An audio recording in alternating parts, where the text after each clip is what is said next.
Kepala Dinas Provinsi Jawa Timur, yang terhormat Ibu Kepala Bidang Tenaga Pendidik dan Kependidikan,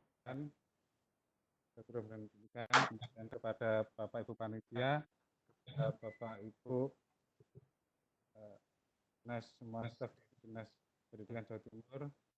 Perkenalkan, nama saya Muhammad Haris dari SMK Muhammadiyah Muhammadiyah.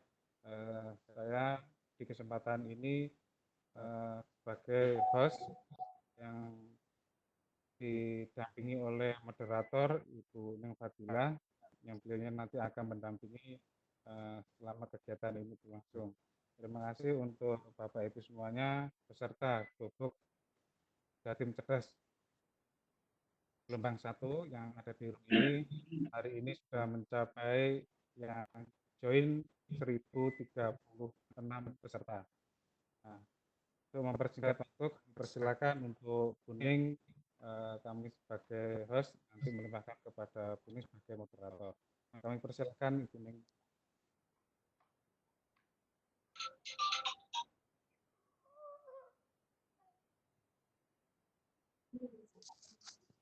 Assalamualaikum warahmatullahi wabarakatuh. Waalaikumsalam warahmatullahi wabarakatuh. Selamat siang, salam sejahtera untuk kita semua.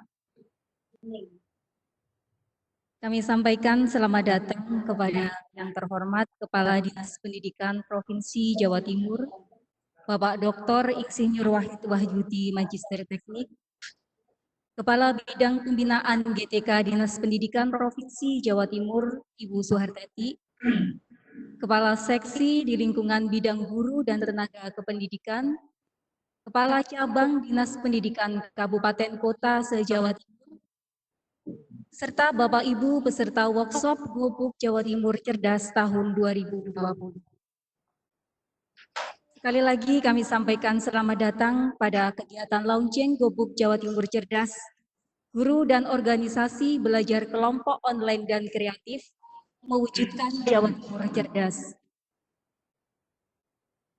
Kesempatan istimewa bagi kami, guru SMA, SMK, dan PKLK di Provinsi Jawa Timur, Bapak, pada saat ini berada satu room dengan Bapak Kepala Dinas Pendidikan Provinsi Jawa Timur. Kami menyampaikan terima kasih mewakili Bapak Ibu Guru SMA, SMK, dan PKLK di Jawa Timur. Bapak Ibu yang kami hormati, memohon kegiatan pada siang hari ini berjalan dengan lancar. Mari sejenak menundukkan kepala, berdoa sesuai agama dan kepercayaan kita masing-masing. Berdoa dimulai.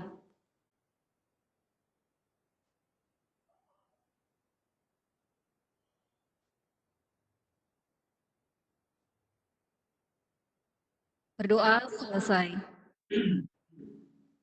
Selanjutnya kita ikuti laporan kegiatan oleh Kepala Bidang Pembinaan Guru dan Tenaga Kependidikan Provinsi Jawa Timur kepada yang terhormat Ibu Suhartati, Sarjana Pendidikan Magister Psikologi, kami persilahkan.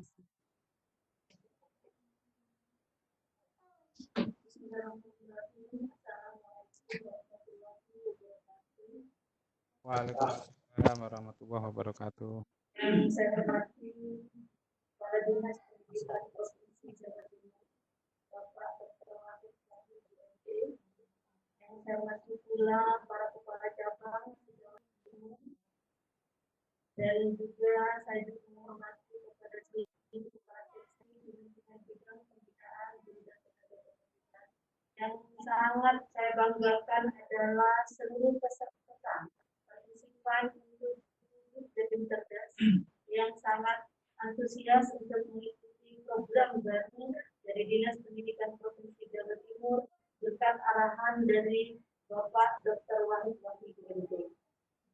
Bapak Ibu yang saya hormati, bahwa program Gobuk Jatim Cerdas dilatar belakangi yaitu dalam rangka memperingati Hari Pendidikan Nasional tahun 2020 dan juga dalam rangka mewujudkan nawabakti Satya, yaitu Jatim Cerdas, sehingga nanti Bapak Ibu bisa menjadi guru yang sangat berkualitas.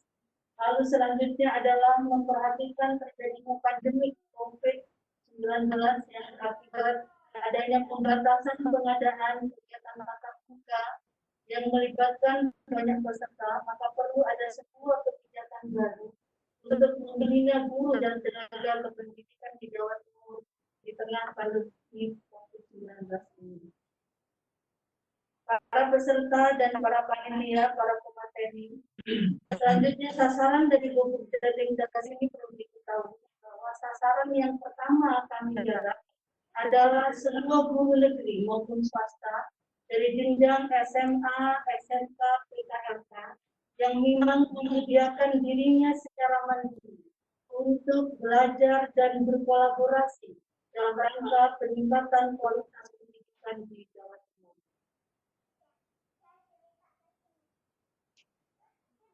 Dari program ini Bapak Ibu pastilah memiliki sebuah tujuan.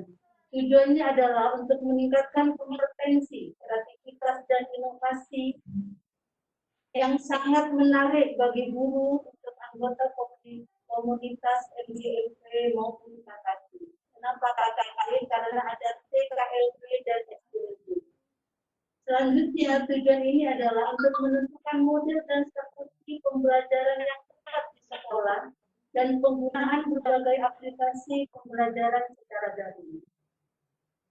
Lalu untuk memberi kesempatan kepada guru untuk melaksanakan pengembangan profesi yang berkelanjutan dan untuk peningkatan kualitas dan pengembangan karir. Sehingga peran MGMP dan KKG melalui peningkatan kompetensi SDM dan jejaring MGMP atau KKG diharapkan nanti untuk dioptimalkan dengan baik.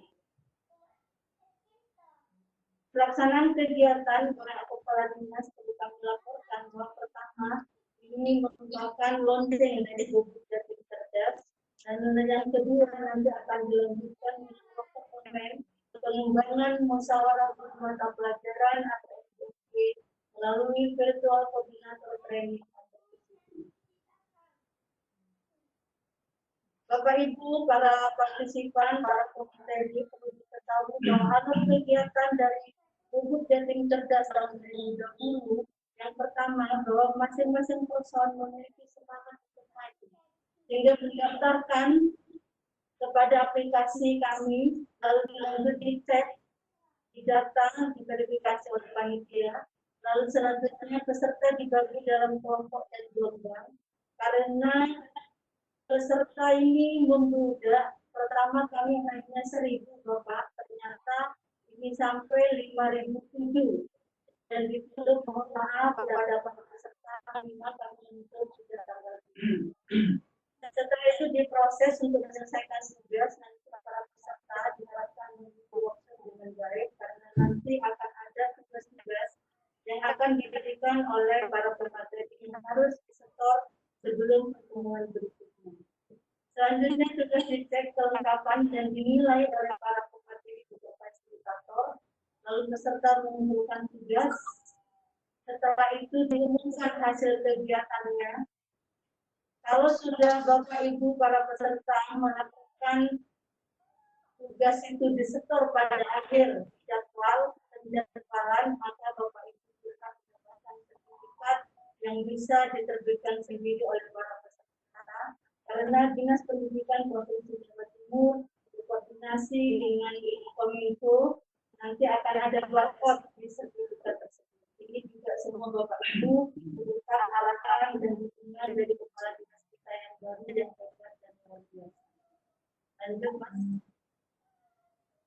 Nah Bapak Ibu perlu diketahui bahwa peserta ini memang awalnya SMA 2.740, tetapi ada tambahan lagi. SMK 2.244 ditambah 2, PKLK tetap 13 tidak ada tambahan, sehingga jumlahnya ini ada 507 per hari ini.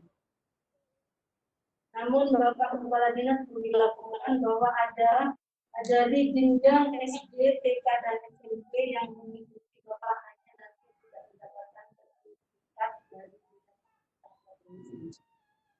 Dilanjut Mas. Perlu diketahui Bapak Ibu semuanya bahwa pendaftar yang paling banyak adalah dari Kabupaten Malang. Tepuk tangan semuanya. Lalu yang kedua dari Kota Malang yang berjumlah 320 orang. Dan yang ketiga adalah Kabupaten Ponorogo 214 orang. Tangan dulu tiga kabupaten yang sangat banyak. Nah, Bapak Ibu semuanya, mungkin para peserta sudah mengetahui bahwa ada pembagian gelombang. Ada gelombang pertama, gelombang kedua, gelombang ketiga, gelombang keempat, dan gelombang lima. Yang insya Allah nanti akan berakhir pada tanggal 29 Juli 2020. Tetapi tugas akhir disetor pada tanggal 8 Agustus. Bapak Kepala Dinas yang saya hormati, itulah beberapa hal yang dapat saya laporkan tentang kegiatan Gubuk Jatim Cerdas selanjutnya, dan saya mohon Bapak berkenan untuk melonsing program baru Dinas Pendidikan Provinsi Jawa Timur melalui program kita, yaitu Gubuk Jatim Cerdas 2020. Akhirnya kami mengucapkan para peserta selamat mengikuti Gubuk Jatim Cerdas, selamat sukses dan selamat selalu berkarya dan berinovasi. Assalamualaikum warahmatullahi wabarakatuh. Waalaikumsalam.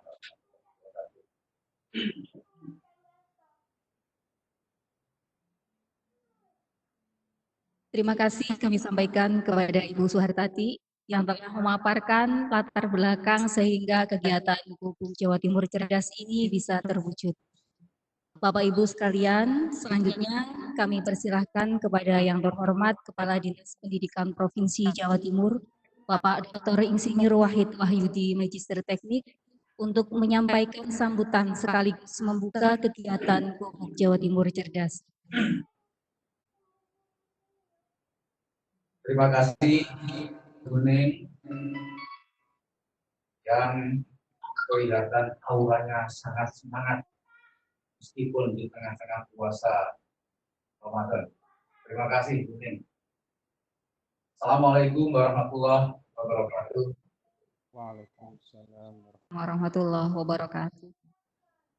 Yang saya hormati, saya banggakan para guru yang ikut dalam acara launching dan workshop secara online pada sore hari ini.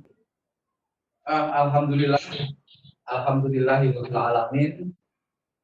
Kepala Bidang GTK Bu Tati ini melaunching inovasi baru, aplikasi baru yang diberi nama Gubuk Jatim Cerdas.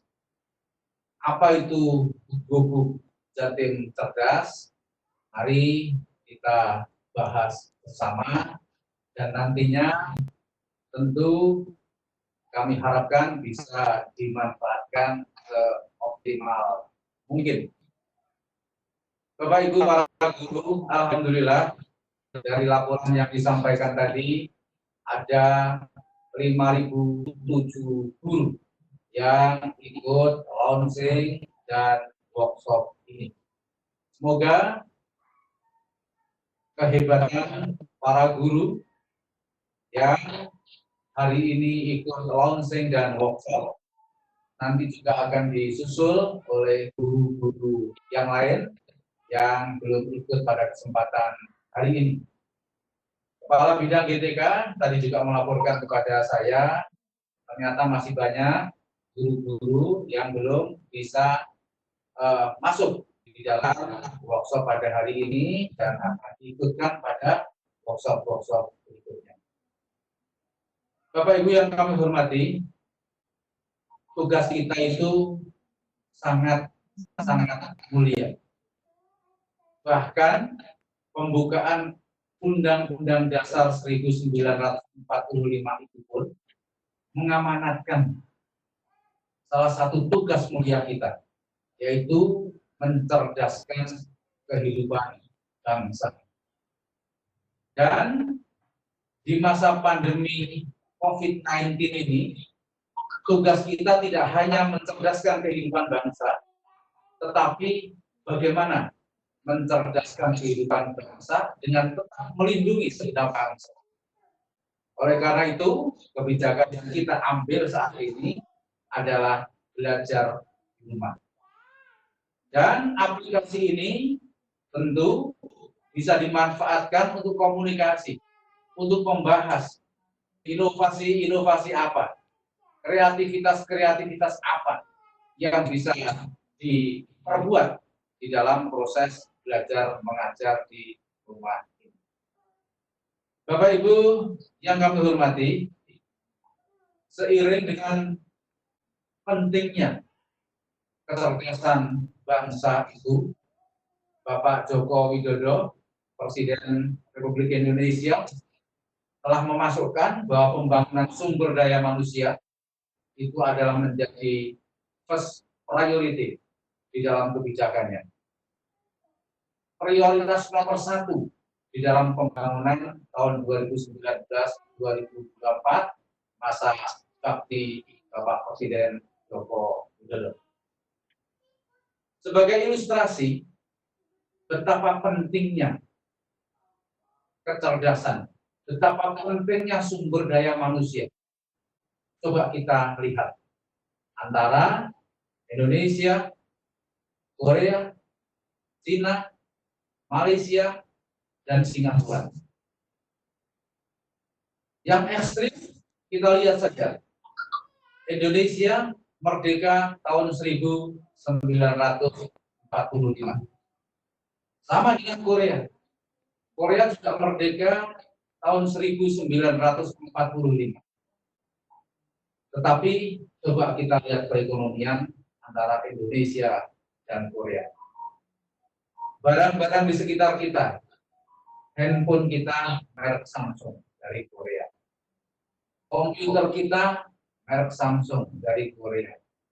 AC kita merek Samsung dari Korea. Dan juga banyak merek-merek lain yang dari Korea. Tetapi coba kita ke Korea. Barang industri apa, produk Indonesia yang bisa dijual di Korea.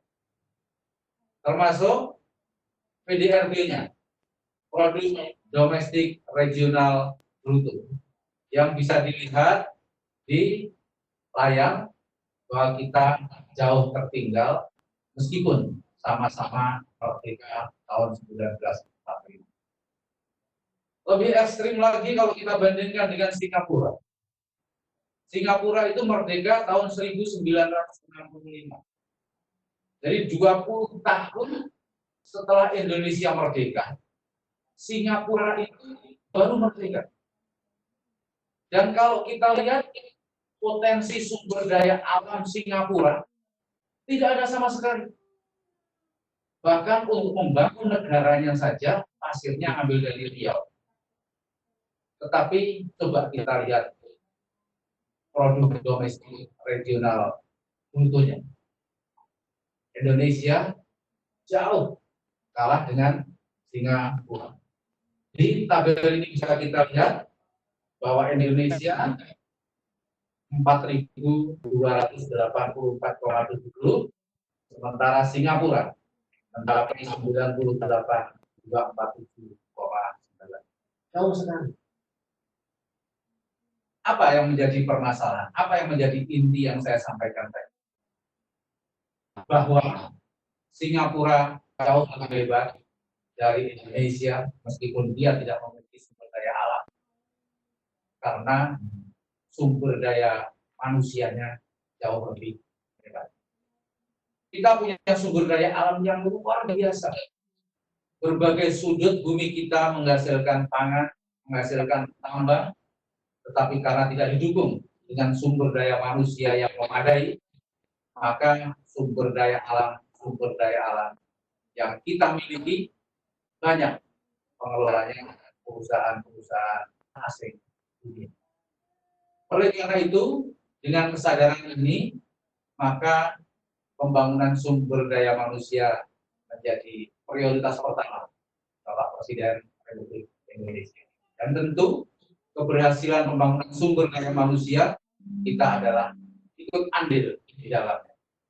Oleh karena itu, Bapak Ibu yang kami hormati, tugas-tugas mulia mari kita laksanakan dengan sebaik-baiknya untuk menyiapkan sumber daya manusia yang hebat, yang mampu mengelola sumber-sumber daya alam dan potensi-potensi ekonomi yang ada di negeri yang kita banggakan bersama. Bapak Ibu yang kami hormati, saat ini kita pada kondisi pandemi COVID-19 dan berbagai langkah kebijakan sudah diambil oleh pemerintah Republik Indonesia, termasuk Dinas Pendidikan Provinsi Jawa Timur. Namun di tengah-tengah pandemi COVID-19 ini tentu ada hikmah yang bisa kita petik dan bisa kita kembangkan untuk kemajuan proses belajar mengajar ke depan. Di antaranya hikmah-hikmah itu, yang pertama adalah menyadarkan kepada kita bahwa esensi pendidikan itu adalah belajar. Esensi pendidikan itu bukan sekolah. Sekolah itu adalah salah satu tempat belajar. Maka rumah pun bisa menjadi tempat belajar yang baik. Ini hikmahnya. Jadi sekali lagi bahwa esensi pendidikan itu adalah belajar, bukan sekolah. Hikmah kedua yang bisa kita rasakan adalah karena kita sudah melakukan proses pembelajaran di rumah, saya yakin baik guru maupun siswa, rumah adalah tempat belajar yang baik. Rumah adalah tempat belajar yang menyenangkan. Rumah adalah tempat belajar yang bersih. Rumah adalah tempat belajar yang sehat. Hikmah yang ketiga yang bisa kita petik adalah digitalisasi pendidikan. Karena dengan belajar di rumah itu, tentu proses pembelajarannya dilakukan secara online. Dan ini seiring dengan revolusi industri 4.0, di mana basicnya adalah teknologi digital. Jadi hikmahnya yang bisa kita ambil adalah digitalisasi pendidikan ini seiring dengan revolusi industri 4.0. Hikmah yang bisa kita dapatkan yang keempat adalah sesuai dengan kebijakan Bapak Menteri Pendidikan dan Kebudayaan Republik Indonesia yang menggelurakan Merdeka Belajar, maka dengan belajar di rumah ini adalah sebagai salah satu bentuk teraktualisasinya Merdeka Belajar. Ini hikmah yang bisa kita petik. Dan sampai hari ini proses belajar mengajar di rumah masih kita lakukan karena kalau kita melihat perkembangan persebaran COVID-19 sampai hari ini masih belum ada penurunan yang signifikan. Masih ada kenaikan terus, sehingga proses belajar mengajar di rumah ini tetap berjalan, dan yang diharapkan adalah inovasi, kreativitas para guru, agar para siswa yang belajar di rumah itu tidak bosan, tetapi senang dengan model-model pembelajaran yang dilakukan oleh Bapak Ibu para guru sekalian. Bapak Ibu yang kami hormati, berbagai kebijakan sudah diambil, di antaranya kebijakan nasional, kebijakan Menteri Pendidikan dan Kebudayaan yang tertuang di dalam Surat Edaran Nomor 4 Tahun 2020. Yang pertama adalah tentang ujian nasional. Ujian nasional dan uji kompetensi keahlian di tahun 2020 ini dibatalkan. Dan ujian nasional serta uji kompetensi keahlian ini tidak menjadi syarat kelulusan, juga tidak menjadi syarat seleksi jenjang berikutnya. masuk ke perguruan tinggi. Ini adalah kebijakan pemerintah pusat, dalam hal ini Menteri Pendidikan dan Kebudayaan. Kebijakan yang kedua adalah belajar di rumah. Dan belajar di rumah ini juga sudah ditentukan koridor-koridornya. Di antaranya diharapkan dengan belajar di rumah ini siswa tidak dibebani tuntutan menuntaskan seluruh capaian kurikulum. Jadi targetnya bukan ketuntasan kurikulum, tetapi targetnya adalah memberikan pengalaman belajar yang bermakna bagi siswa.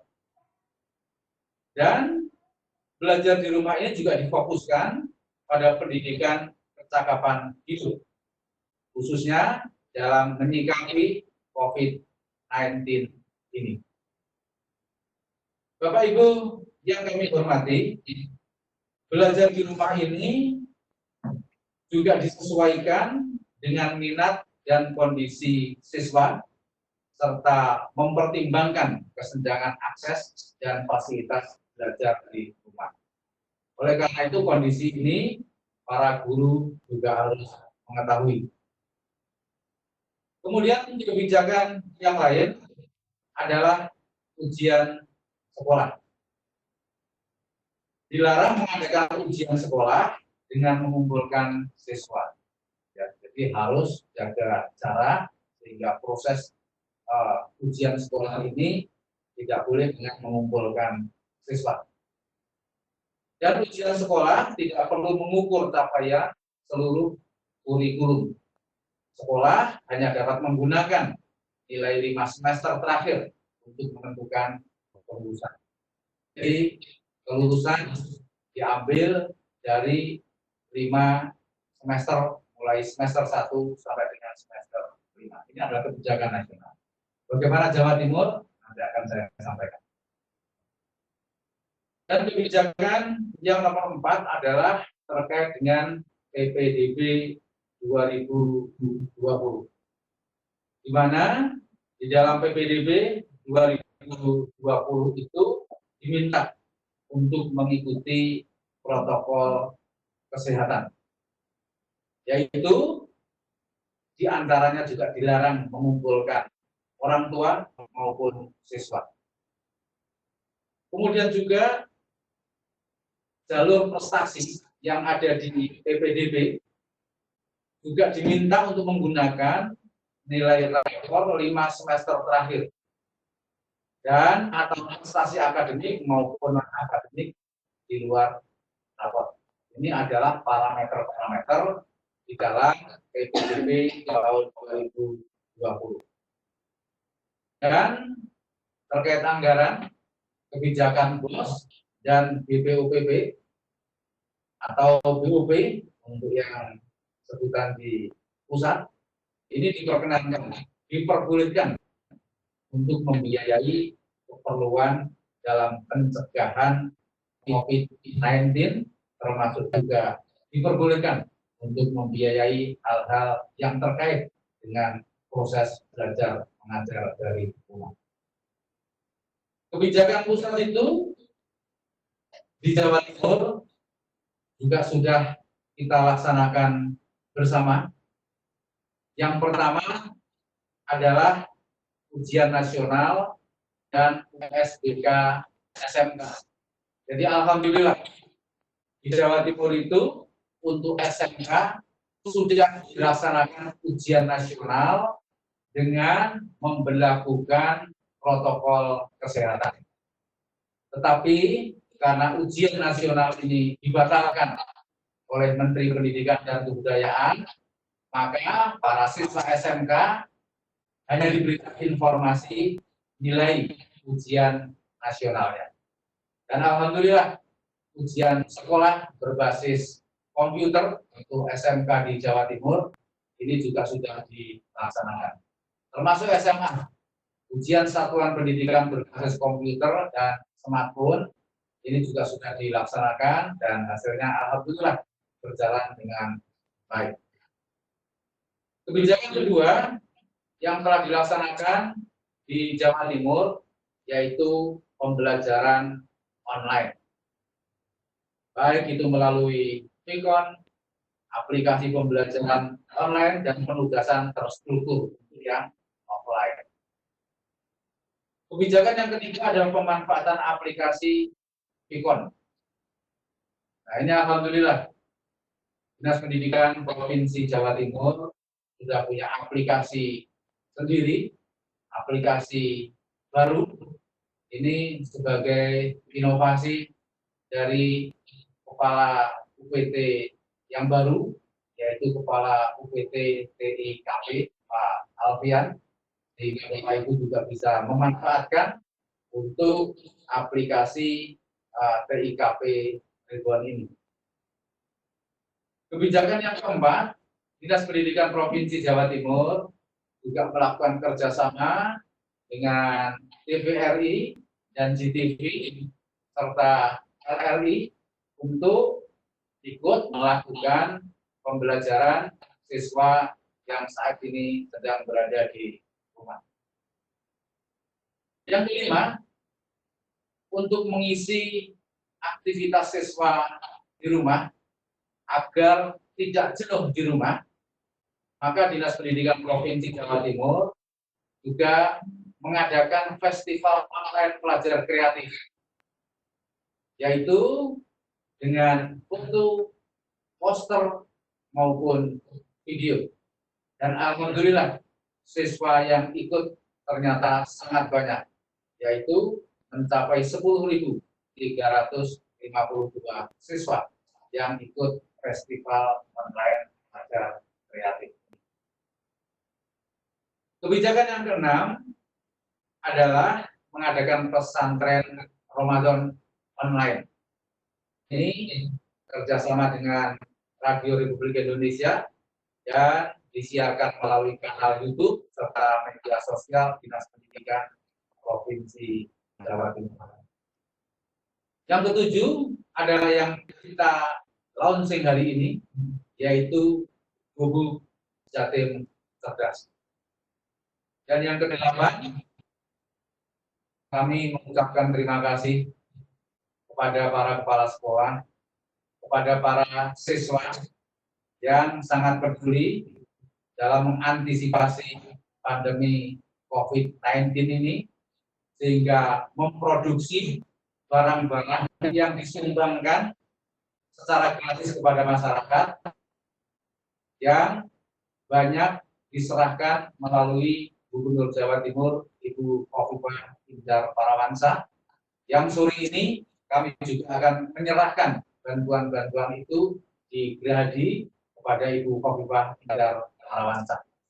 Total yang kita berikan, yang dibantu oleh para kepala sekolah, oleh para siswa, para guru, totalnya adalah yang melalui kami di Dinas Pendidikan Provinsi Jawa Timur 2.100 APD, alat pelindung diri, itu sejumlah 2.100. Kemudian yang berupa masker yang dijahit oleh para siswa-siswi kita, khususnya di SMK, ini ada 24.000 masker yang kita bantukan kepada masyarakat lewat Gubernur Jawa Timur, Ibu Khofifah Parawansa. Kemudian hand sanitizer, ini berbagai ukuran, ada yang 30 mili, ada yang 60 mili, totalnya adalah 16.000 botol hand sanitizer. Termasuk juga pelindung muka, ya, atau face shield, ini jumlahnya 150 unit. Termasuk juga beberapa SMK memproduksi bilik disinfektan. Ini ada 5 bilik yang kita tentukan melalui kantor pusat dan gedung negara Gerahadi yang diterima oleh Gubernur Jawa Timur.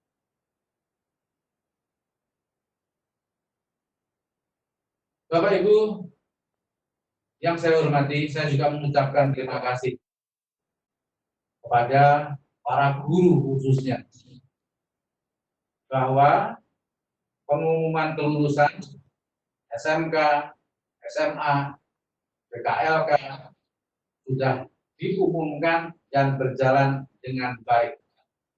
Pengumuman dilaksanakan secara online dan alhamdulillah berjalan dengan lancar, tanpa konvoi, tanpa coret-coret seragam, tanpa kumpul-kumpul di sekolah, dan alhamdulillah semua siswa di Jawa Timur menyambut dengan senang pengumuman kelulusan secara online.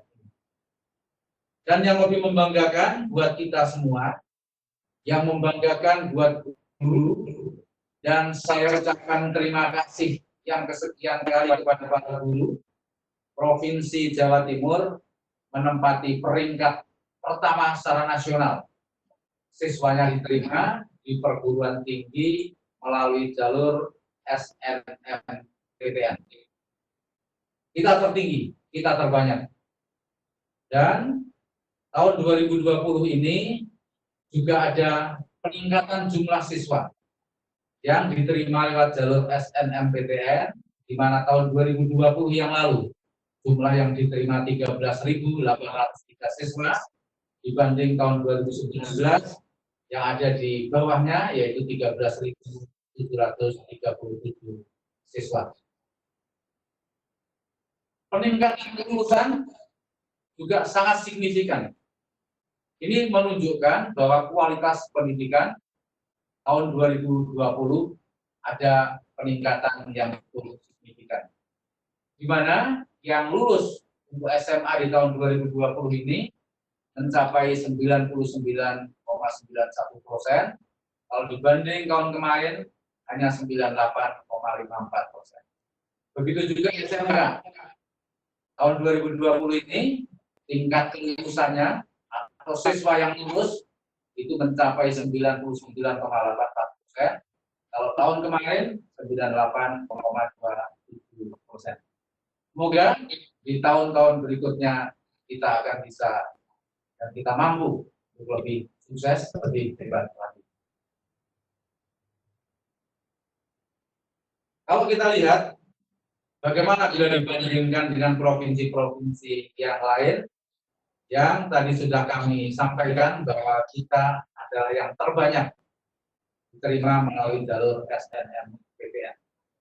Bisa dilihat di layar bagaimana Jawa Timur bila dibanding dengan Jawa Barat, bila dibanding dengan Jawa Tengah, yang jumlah penduduknya setara. Kita jauh berada di atas Jawa Barat dan Jawa Tengah. Alhamdulillah, ini kita syukuri sekaligus menjadi motivasi dan motor kita agar kita lebih mampu lagi mengantarkan peserta didik kita untuk menembus SNMPTN di tahun-tahun berikutnya. Alhamdulillah juga, ini saya tunjukkan 5 SMA di Jawa Timur yang siswanya terbanyak diterima melalui jalur SNMPTN. Yang menempati ranking 1 adalah SMA Negeri 2 Lamongan.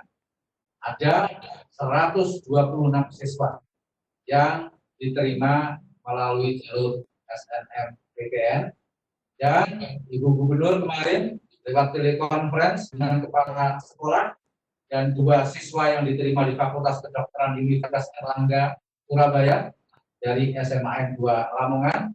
Ibu Gubernur memberikan apresiasi dan kepala sekolahnya mengusulkan untuk dibangunkan toilet di SMA N 2 Lamongan, dan saya selaku Kepala Dinas Pendidikan Provinsi Jawa Timur diperintah Ibu Gubernur untuk mengabulkan usulan itu, sehingga akan segera kami bangun di SMA N 2 Lamongan.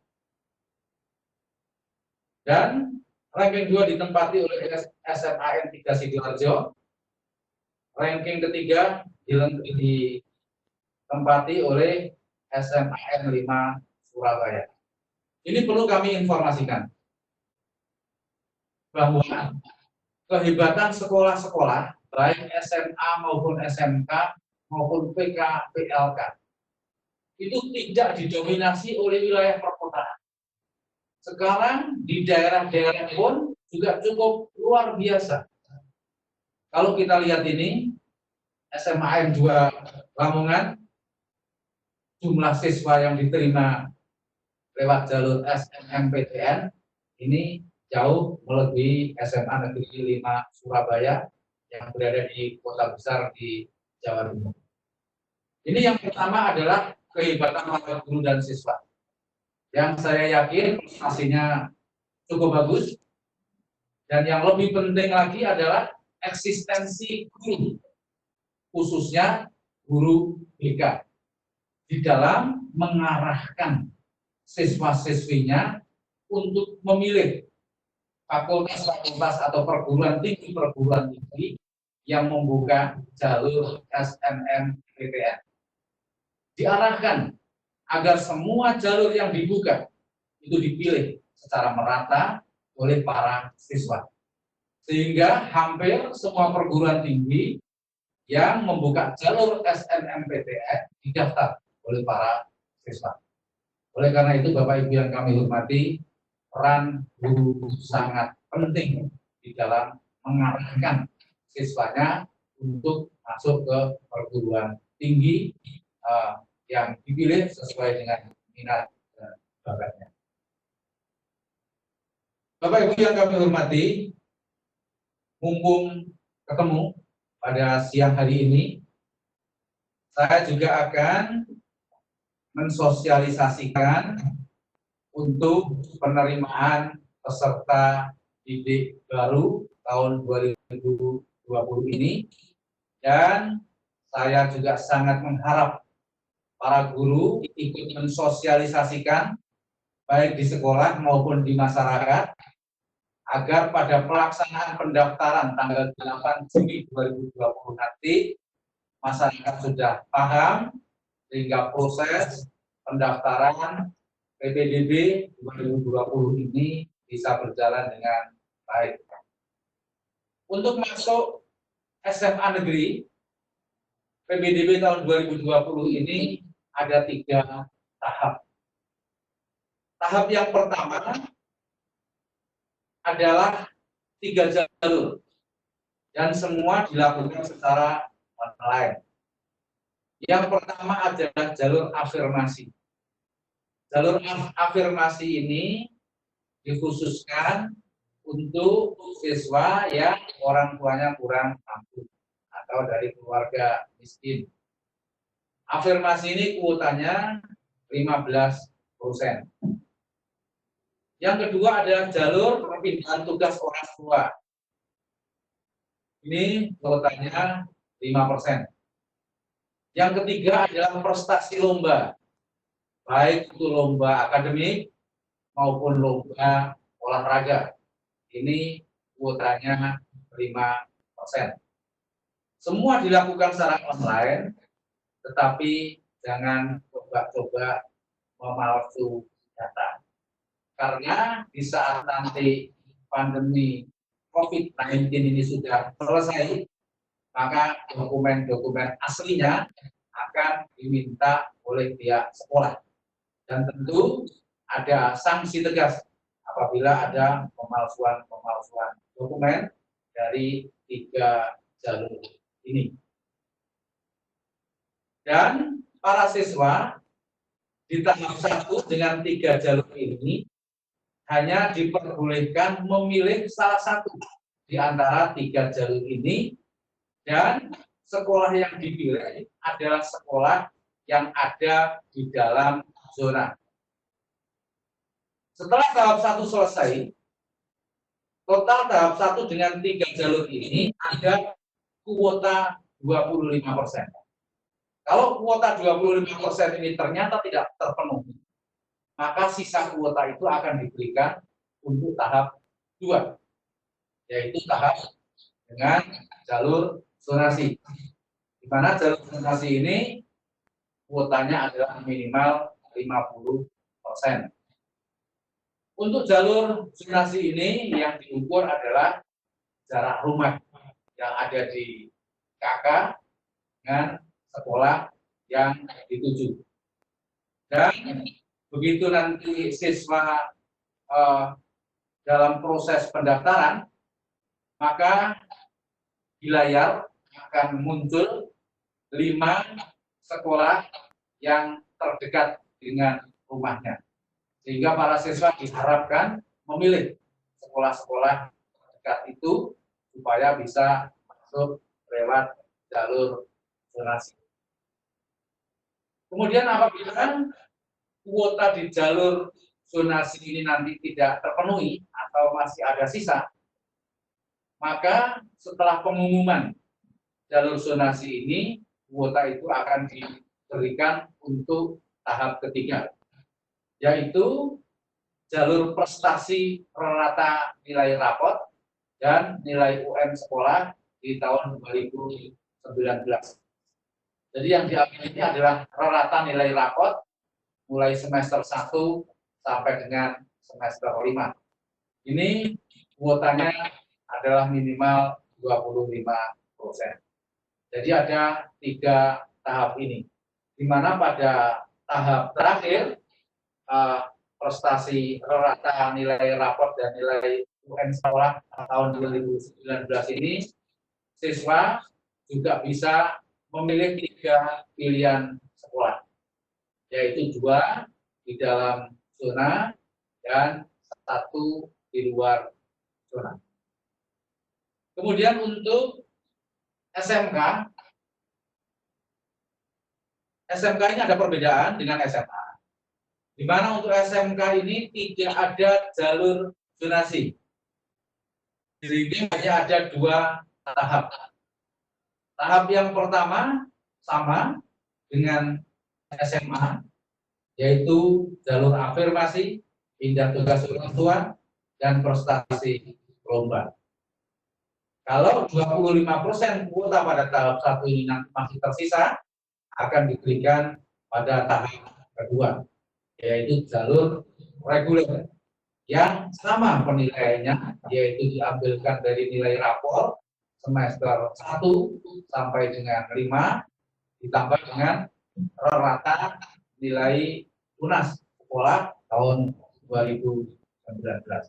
Dan kuotanya ini sangat besar, yaitu 75% untuk SMK. Dan di petunjuk teknis pun sudah ditantumkan bagaimana jadwal proses mulai pendaftaran,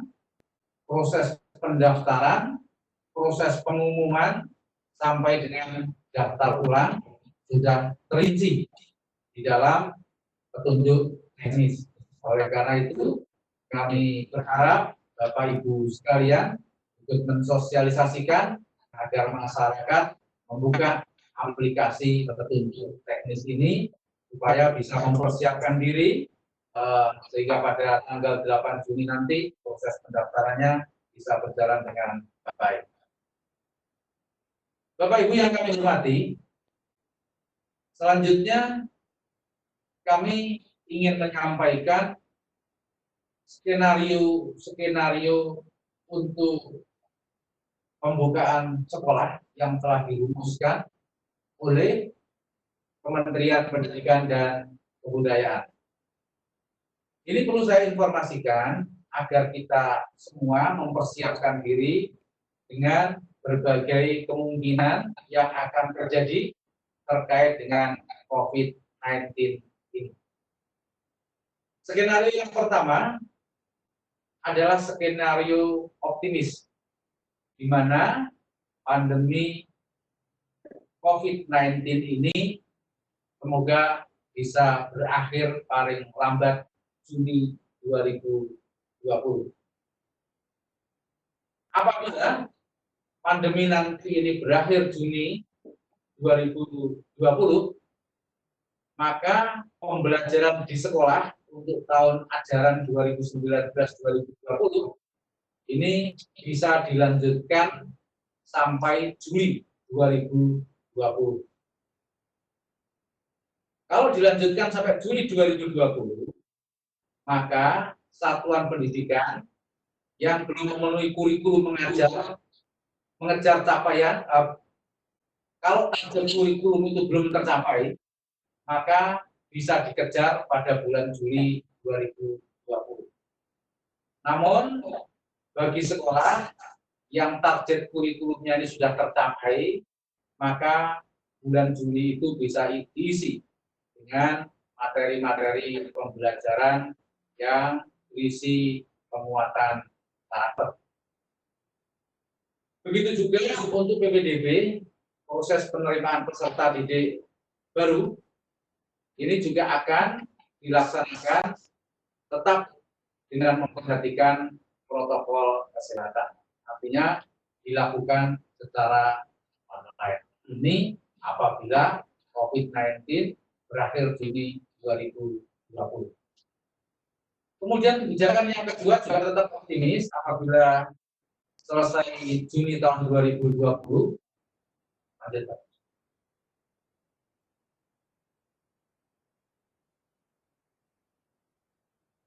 Nah,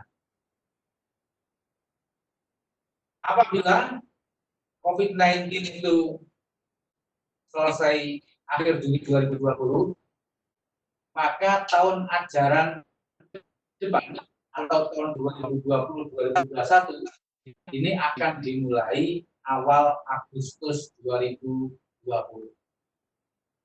Jadi tidak ada libur kenaikan kelas dan libur dipusatkan di bulan Desember bersamaan dengan libur nasional pengganti Lebaran. Jadi Lebaran ini tidak ada libur, liburnya nanti dipropol di akhir tahun bersamaan dengan libur tahun baru. Dan diharapkan dengan kondisi ini, Bapak Ibu sekalian, bisa mensosialisasikan kepada orang tua atau wali siswa untuk bisa mendampingi putra-putrinya dengan baik. Dua kebijakan yang saya sebutkan tadi itu adalah skenario optimis, yaitu COVID-19 diharapkan selesai Juni 2020. Namun demikian, kita juga mempersiapkan apabila COVID-19 ini Juni 2020 belum terselesaikan, tapi masih akan berlanjut sampai Desember 2020. Dan Kementerian Pendidikan dan Kebudayaan juga sudah mengambil atau membuat skenario apabila COVID-19 ini terselesaikan pada akhir Desember 2020. Kembali ke slide semula.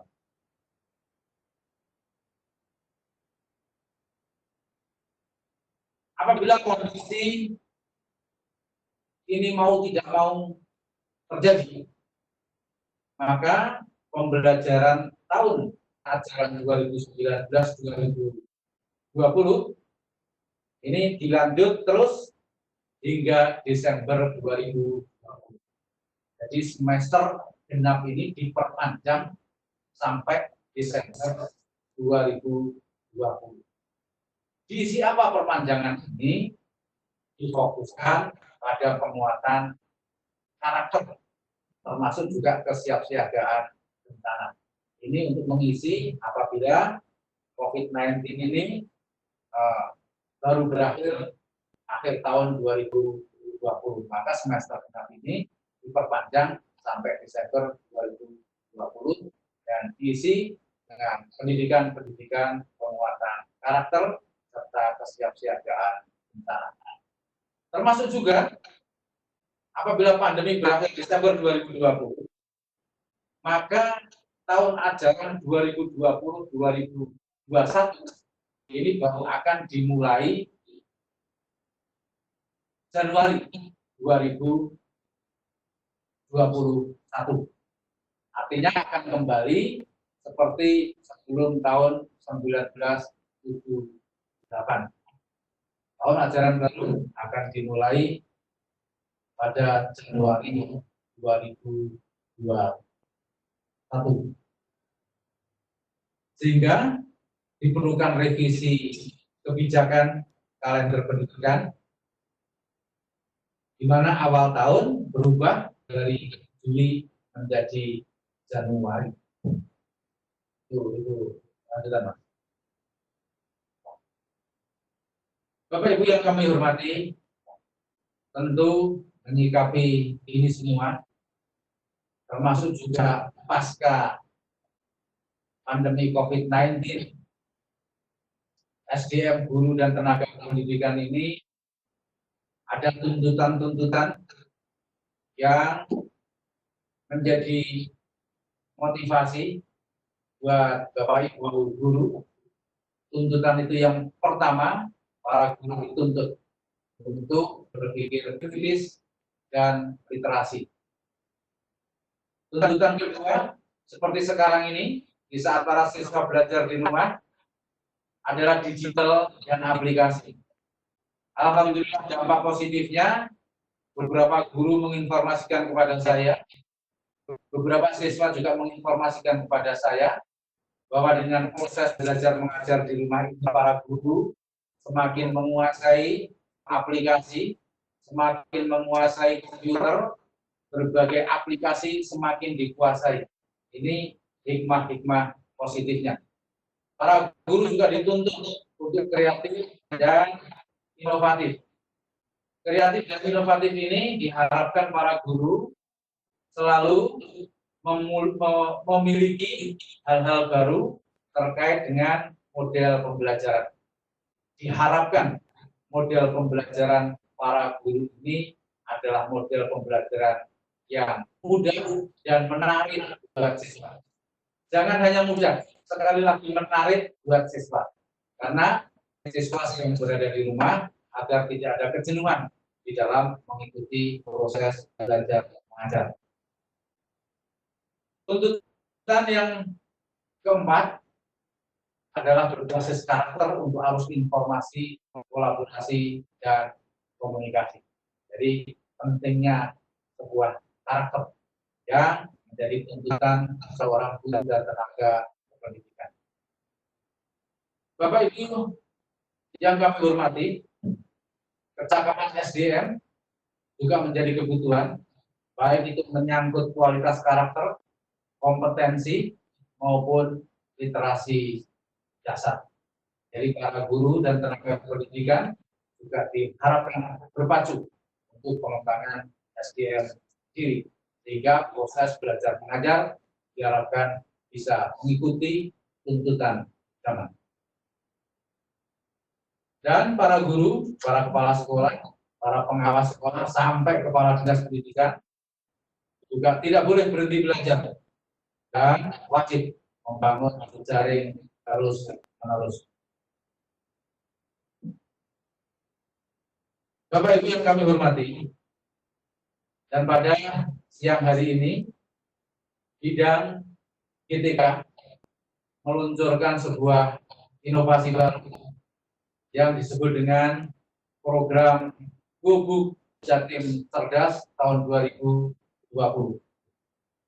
Apa program Gubuk itu? Program Gubuk ini sebetulnya adalah wadah bagi para guru, para kepala sekolah, para pengawas sekolah untuk meningkatkan kreativitasnya, untuk meningkatkan inovasinya melalui workshop, melalui seminar, melalui berbagai rapat koordinasi, semua bisa memanfaatkan program Gubuk Jatim Cerdas ini, karena ini adalah berkat kerjasama Dinas Pendidikan Provinsi Jawa Timur dengan Kementerian Pendidikan dan Kebudayaan dan dengan Siamio ICT, sehingga kita gratis memanfaatkan aplikasi ini. Oleh karena itu, Bapak Ibu yang kami hormati, khususnya para guru dan tenaga pendidikan, manfaatkan dengan baik untuk menyampaikan pemikiran-pemikiran, untuk menyampaikan inovasi-inovasi, untuk menyampaikan kreativitas-kreativitas, untuk peningkatan kualitas proses belajar mengajar bagi siswa. Sehingga dari tahun ke tahun peningkatan kualitas siswa ini bisa kita lihat bersama. Dan dengan mengucapkan Bismillahirrahmanirrahim, Gubuk Jatim Cerdas ini secara resmi kami nyatakan di launching dan langsung digunakan untuk workshop pengembangan para guru mata pelajaran. Demikian, kurang lebihnya mohon maaf. Wabillahi taufik wal hidayah. Wassalamualaikum warahmatullahi wabarakatuh.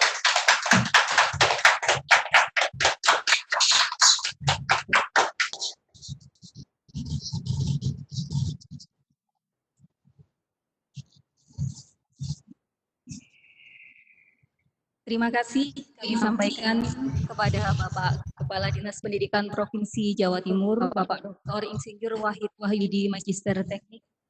Pemaparan begitu detail atas prestasi yang telah tercapai, arah yang jelas kemana kita akan bersama-sama melangkah mewujudkan Jawa Timur cerdas di tengah wabah COVID-19 ini. Mengutip pemaparan Bapak Kepala Dinas Pendidikan, Gubuk Jawa Timur cerdas mudah-mudahan menjawab tuntutan sumber daya manusia abad 21, berpikir kritis dan literasi, digital dan aplikasi kreatif dan inovatif, berbasis karakter untuk arus informasi, berkolaborasi dan komunikasi.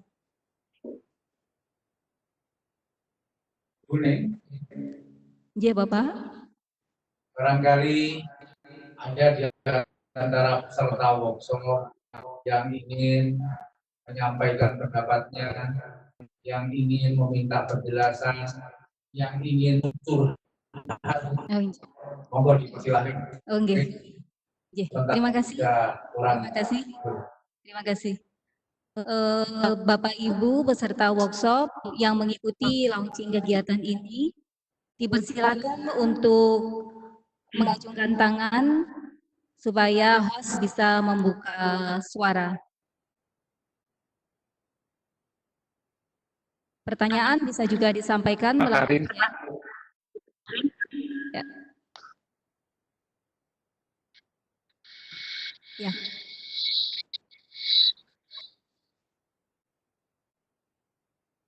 Silakan Pak Karis dipilih untuk yang berbicara dari peserta.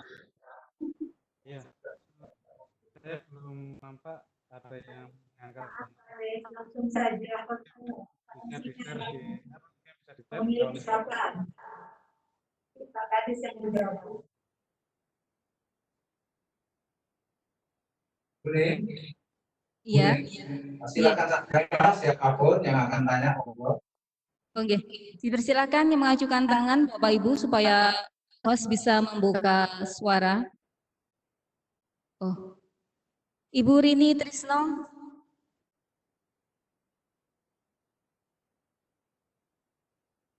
Silakan Ibu Rini. Ibu Rini Trisno, silakan. Pertanyaan.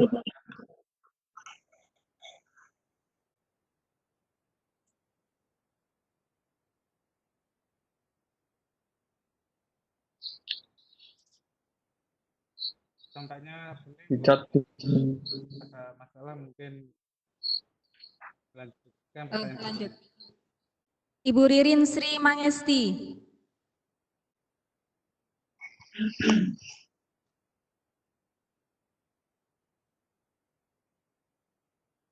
Dipersilahkan Ibu. Yeah. Silakan Ibu.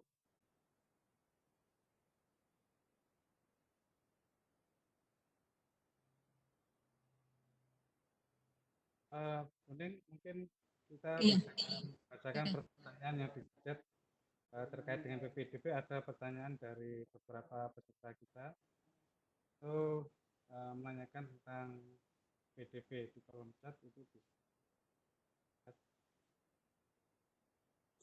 Bisa agak keras.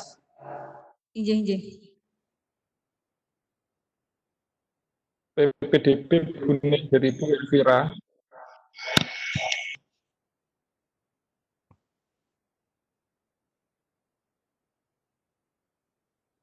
Dari Ibu Elvira, untuk PPDB perpindahan orang tua, apa harus sesuai dengan KK? Mengatakan pertanyaan Ibu.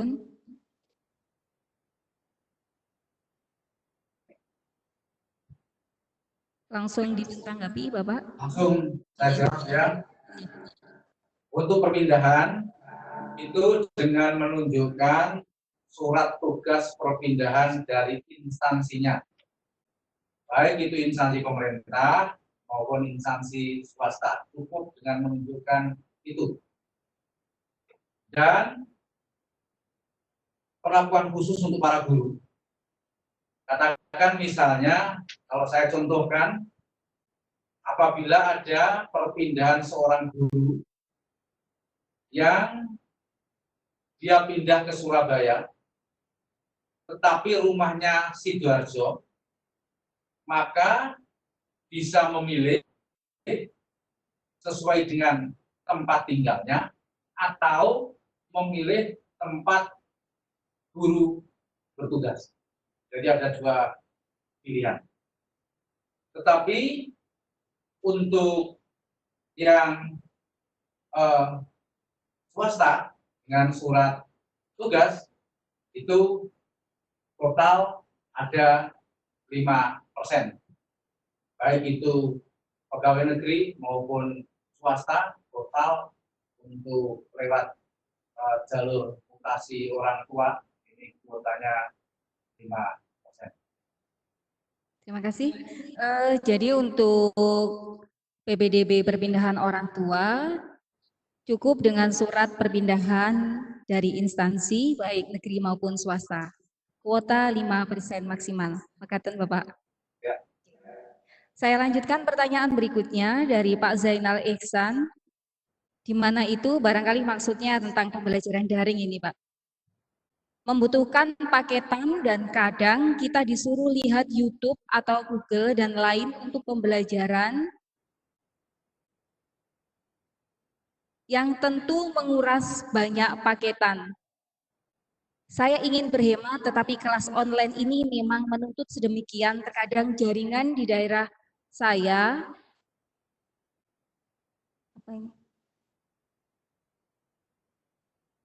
juga tidak begitu baik, sehingga terkadang menghadiri kelas online juga terlambat. Jika terlambat, kami dianggap tidak masuk dan terkadang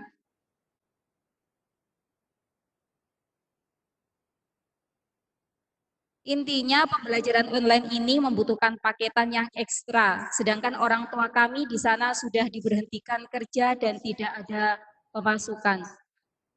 Apakah bapak-bapak pemerintah tidak berniat bersubsidi paketan gratis bagi kami? Oh, maksudnya ini menyampaikan keluhan dari siswa, Pak. Mohon diberi tanggapan. Ya, Buning, ini pertanyaan yang sangat bagus.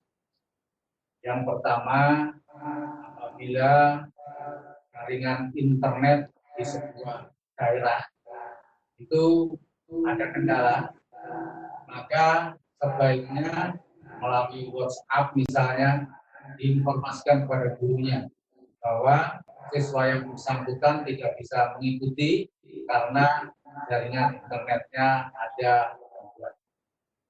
Yang kedua, BOS maupun BPOPB itu diperkenankan untuk membiayai proses belajar mengajar di rumah ini, termasuk membeli paketan.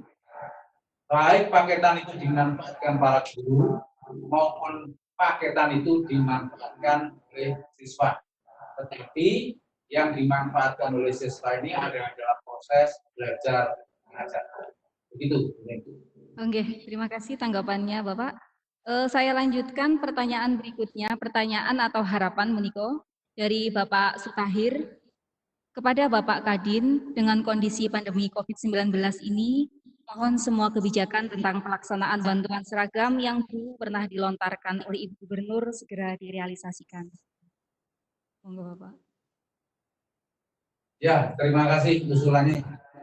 Ini karena di tahun 2020 ini belum teranggarkan untuk seragam itu, maka nanti di saat program 2021 akan kami usulkan kembali tentang pengadaan seragam. Terima kasih usulannya. Terima kasih, mudah-mudahan bisa direalisasikan untuk diajukan pada tahun berikutnya. Berikutnya dari Bapak Daniel Yuda Kumoro. PDB untuk siswa inklusi bagaimana, Pak? Ada di aplikasi itu daftar sekolah-sekolah inklusi. Jadi silahkan memilih sekolah-sekolah inklusi yang ada. Silakan mengunjungi atau masuk pada sekolah-sekolah yang ditunjuk sebagai sekolah yang menampung siswa inklusi. Mekaten ya, Pak? Oke. Terima kasih, Bapak. Berikutnya barangkali ada Bapak Ibu yang akan bertanya secara langsung kepada Bapak Kepala Dinas. Silakan. Pak Haris mohon membuka suara. Ya, apakah ada yang mengangkat tangan pasiennya? Monggo silakan Bapak Ibu yang mau berbicara langsung dengan presenter kami, silakan tombol raise hand.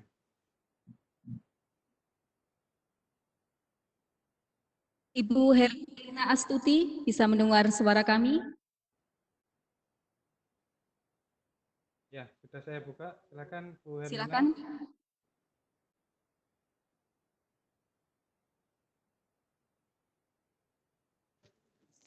Ada? Oh, ini yang tadi ada siapa ya yang angkat tangan tadi? Oh, tidak ada. Bu Dwi. Bapak Gunarti. Jika belum ada, kami bacakan pertanyaan yang ada di chat saja dulu.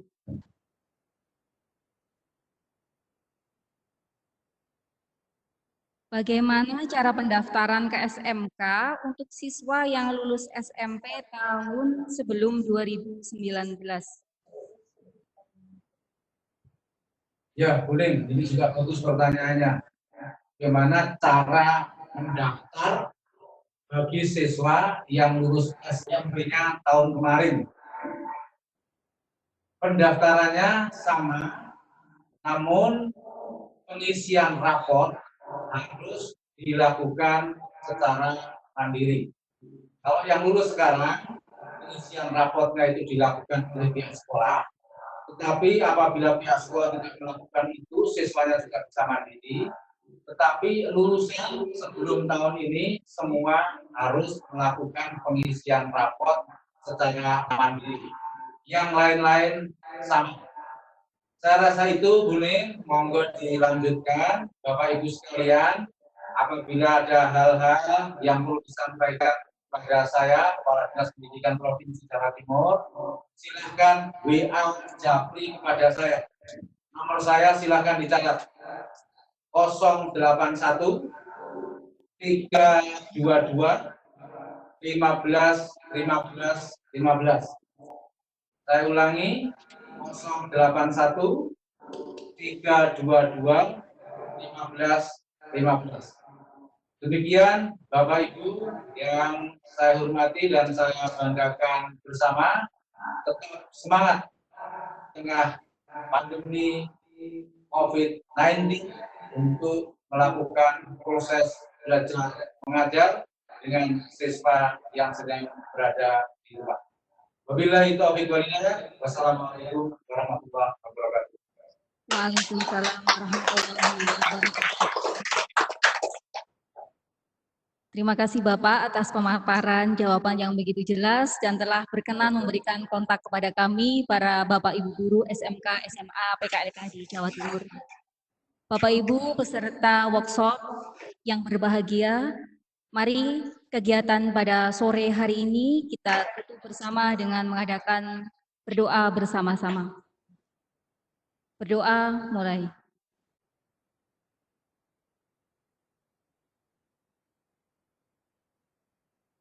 Selesai. Bapak Ibu peserta workshop Gobuk tahun 2020 yang berbahagia, akhirnya kami sampaikan selamat mengikuti kegiatan workshop Gobuk Jawa Timur Cerdas, pengembangan musyawarah guru mata pelajaran MGMP melalui Virtual Koordinator Training atau VCT. Berkolaborasi dengan MGMP, kita akan mewujudkan Jawa Timur Cerdas menjawab tuntutan sumber daya manusia abad 21.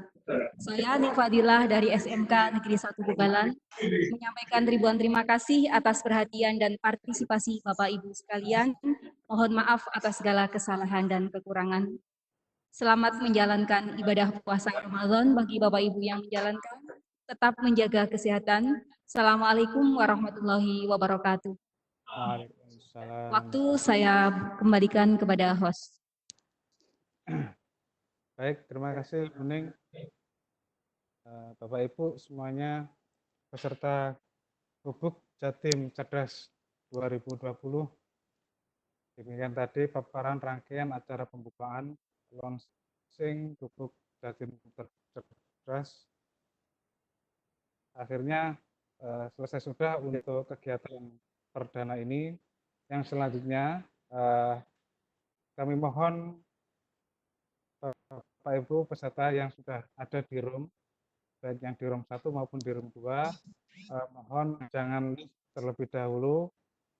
Kemudian nanti di sini nanti akan ada semacam informasi tambahan atau mungkin ada beberapa peserta yang ingin menanyakan secara langsung kepada kami. Mumpung masih ada waktu, kita buka mungkin beberapa menit begitu. Baik, yang pertama, maaf sebentar, mohon ditunggu.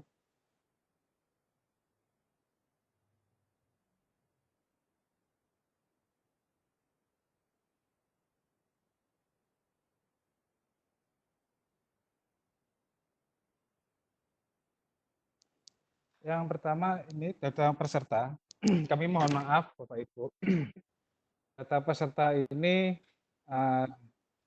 memang jumlahnya adalah sekitar 5.250 total dari keseluruhan. Jadi dalam melaksanakan kegiatan ini pun harus kita gunakan bertahap. Jadi ada gelombang 1, gelombang 2, dan sampai dengan gelombang 5. Adapun nanti Bapak Ibu, kalau misalkan belum yang khususnya gelombang 1, karena sekarang ini adalah di gelombang 1, ya, seperti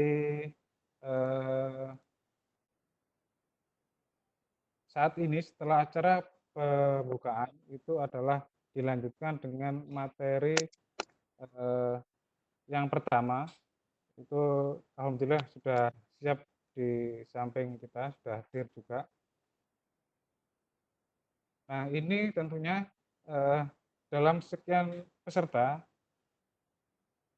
kalau memang dari Bapak Ibu peserta yang merasa belum tergabung di grup WA, jadi mumpung belum begitu jauh terlambat, silahkan japri ke atau WA ke nomor fasilitator.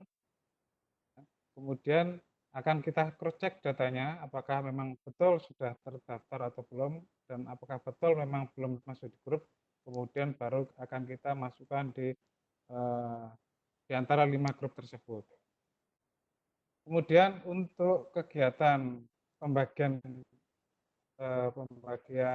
gelombang ini yang sudah kami desain.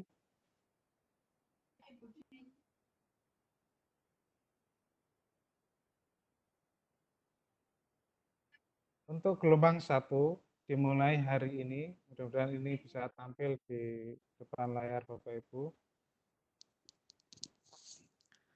Kegiatan workshop Jatim Cerdas yang pertama 11 sampai dengan 19 Mei, akhir tugas 13 Juni. Kemudian yang gelombang kedua itu tanggal 8 sampai dengan 17 Juni 2020. Akhir tugas 27 Juni 2020. Kemudian gelombang 3, dilanjut gelombang 3 adalah dimulai tanggal 22 Juni sampai dengan 1 Juli dan akhir tugas adalah 11 Juli 2020. Gelombang 4 tanggal 5 sampai 15 Juli, kemudian akhir tugas 15 Juli. Gelombang 5 20 sampai 29 Juli, akhir tugas 8 Agustus 2020. Nah, ini tentunya di tim kami sudah mencoba mendesain sebagus mungkin bagaimana pelaksanaan untuk kegiatan workshop Gubuk Jatim ini bisa tertangani semua, bisa terlayani semua, sehingga peningkatan apa yang disampaikan oleh Bapak Kepala Dinas tadi, tujuan dari workshop ini bisa tercapai sesuai dengan yang direncanakan. Begitu. Kemudian nanti untuk panduan dan seterusnya akan kita sampaikan baik melalui di grup WA maupun nanti di salah satu event di saat pemateri nanti menyampaikan itu. Kemudian untuk materi yang dari Bapak Kepala Dinas tadi, insya Allah nanti kita share di grup WA dari peserta itu. Jadi mohon bersabar, tetap kita nanti akan menyampaikan hasil presentasi atau PowerPoint-nya dari Bapak Kepala Dinas tadi. Saya kira itu, monggo nanti ada beberapa pertanyaan atau beberapa masukan dari peserta, kami persilakan bisa langsung mengangkat tangan, berbicara langsung, atau bisa langsung di chat di kolom chatnya. Tolong perhatikan untuk kolom chat itu kalau bisa to-nya dirubah menjadi all, ya.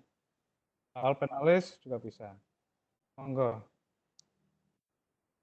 Ya, silakan. Ini ada pertanyaan dari Bapak Taufik Rohman. Bapak Taufik Rohman, segera nanti di chat.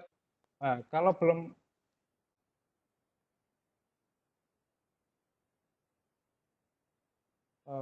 saya bacakan sebentar, Bapak. Wah, banyak pertanyaan. Minta nomor WA fasilitator. Baik, nomor fasilitator. Halo.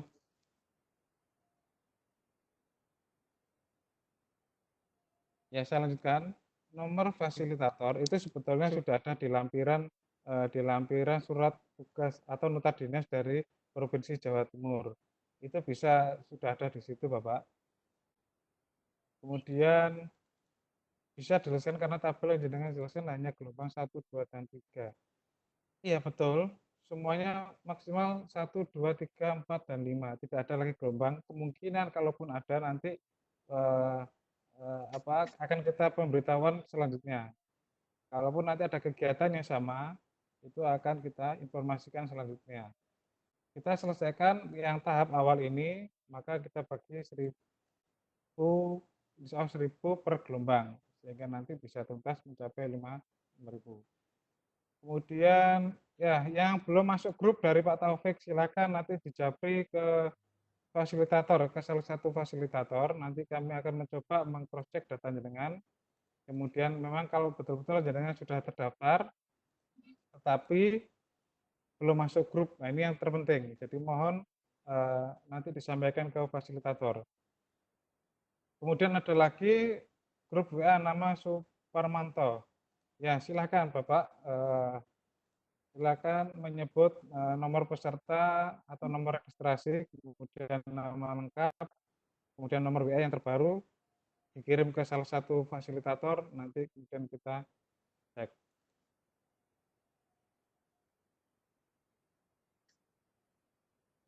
Ada lagi yang perlu ditanyakan? Ya.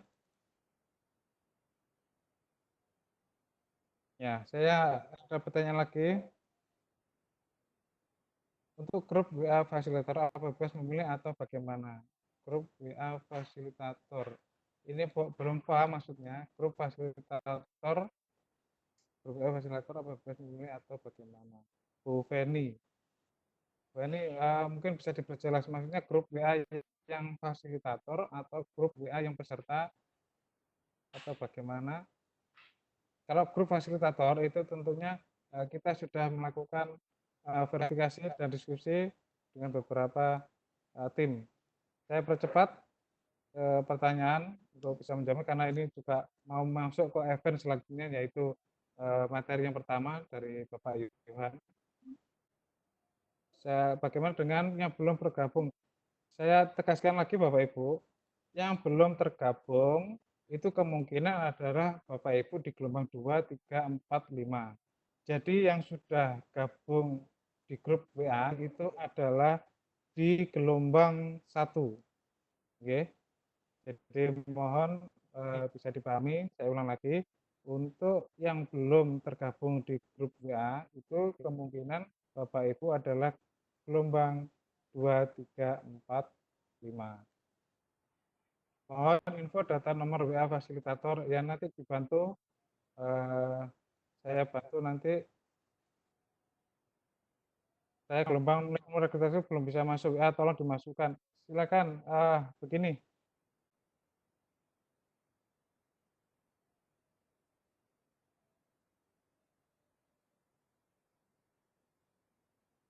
Gabung di grup WhatsApp adalah peserta gelombang 1, peserta nomor urut 1 sampai dengan 1000.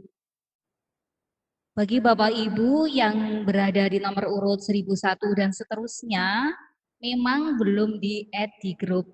Mohon bersabar menunggu, akan kami add secara bertahap. Terima kasih.